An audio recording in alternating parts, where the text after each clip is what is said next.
പ്രയാഗ്രാജിലെ ത്രിവേണി സംഗമ ഭൂമിയിൽ മാഘമേളയ്ക്ക് തുടക്കമായി. ആദ്യ സ്നാന ദിവസം തന്നെ 10 ലക്ഷത്തോളം തീർത്ഥാടകരാണ് ത്രിവേണി തീർത്ഥത്തിൽ സ്നാനം നടത്തിയത്. എല്ലാ വർഷവും ഉത്തർപ്രദേശിലെ പ്രയാഗ്രാജിൽ നടക്കുന്ന തീർത്ഥാടന സംഗമമാണ് മാഘമേള. മഹാകുംഭമേളയ്ക്ക് ശേഷമാണ് പ്രയാഗ്രാജിലെ സംഗമഭൂമിയിൽ മാഘമേള നടക്കുന്നത്. മാഘമേള എല്ലാ വർഷവും സംഘടിപ്പിക്കാറുണ്ടെങ്കിലും ഇത്തവണ തീർത്ഥാടകരുടെ വലിയ തിരക്കാണ് അനുഭവപ്പെടുന്നത്. ഏതാണ്ട് 10 ലക്ഷത്തോളം തീർത്ഥാടകർ ത്രിവേണി സംഗമമായ ഗംഗ, യമുന, സരസ്വതി നദികളുടെ സംഗമസ്ഥാനത്ത് ഇന്നു മാത്രം സ്നാനം നടത്തി. വരും ദിവസങ്ങളിലും ഭക്തജന തിരക്ക് വർദ്ധിക്കും. പൗഷ് പൗർണിമ ദിനമായ ഇന്ന് ആരംഭിച്ച് 45 ദിവസമാണ് തീർത്ഥാടനം നീണ്ടു നിൽക്കുക. പ്രയാഗ്രാജിലെ മാഘമേള വെറുമൊരു മതപരമായ ഒത്തുചേരൽ മാത്രമല്ല, ആചാരങ്ങൾ, പ്രാർത്ഥനകൾ, സന്യാസിമാരുടെ പ്രഭാഷണങ്ങൾ എന്നിവ പ്രദർശിപ്പിക്കുന്ന ഒരു സാംസ്കാരിക മേള കൂടിയാണ്.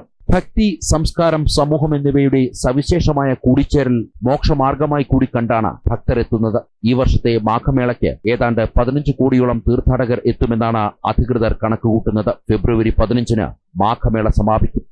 ജനം, ഡൽഹി.